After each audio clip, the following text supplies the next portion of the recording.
총선이 8일 앞으로 다가오면서 유권자들의 표심을 잡기 위한 여야의 지원 유세전도 치열해지고 있습니다. 민주당과 통합당은 수도권에 이어 전국적으로 선거 유세 반경을 넓히고 있는데요. 국회 연결하겠습니다. 한지 기자.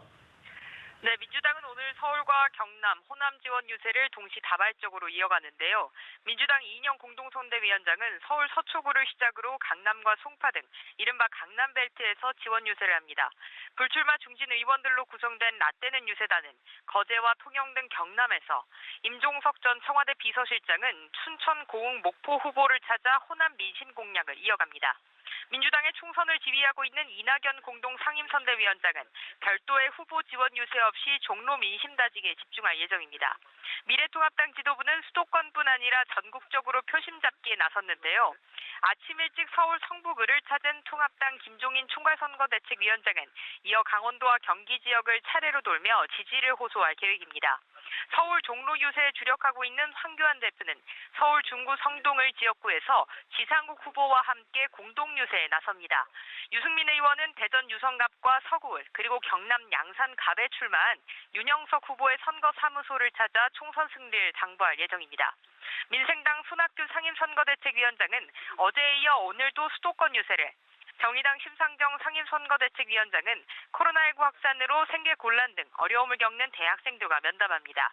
국토 재종주 7일차를 맞는 국민의당 안철수 대표는 오늘 전북 진안에서 충남 금산까지 30km를 달릴 계획입니다. 네, 코로나19 사태 대응하는 긴급 재난지원금을 둘러싼 여야의 입장차가 좁혀지지 않고 있죠. 네, 그렇습니다. 총선을 앞두고 여야 할 것 없이 긴급 재난지원금 지급 대상을 전 국민으로 확대하자는 주장을 펴고 있는데요. 긴급 재난지원금 지급 대상을 전 국민으로 확대하자고 밝힌 민주당은 통합당이 주장한 대통령 긴급재정 명령권 발동에 대해 전향적인 검토를 시사했습니다. 야당만 동의하면 대통령에게 긴급재정명령권 건의를 적극 검토하겠다고 밝힌 건데요. 민주당 이인영 원내대표는 통합당에 긴급 여야 원내대표 회동을 제안하고 총선이 끝나는 즉시 임시국회를 소집해 4월 중 지급을 마칠 수 있도록 노력하겠다고 말했습니다. 이에 앞서 통합당 황교안 대표는 1인당 50만 원, 4인 가구 기준 200만 원을 현금으로 즉각 지급해야 한다고 촉구했고, 김종인 위원장 역시 대통령이 헌법상에 주어진 긴급재정명령권을 발동하면 예산 지급을 당장 실행할 수 있는데 하지 않고 있다고 비판한 바 있습니다.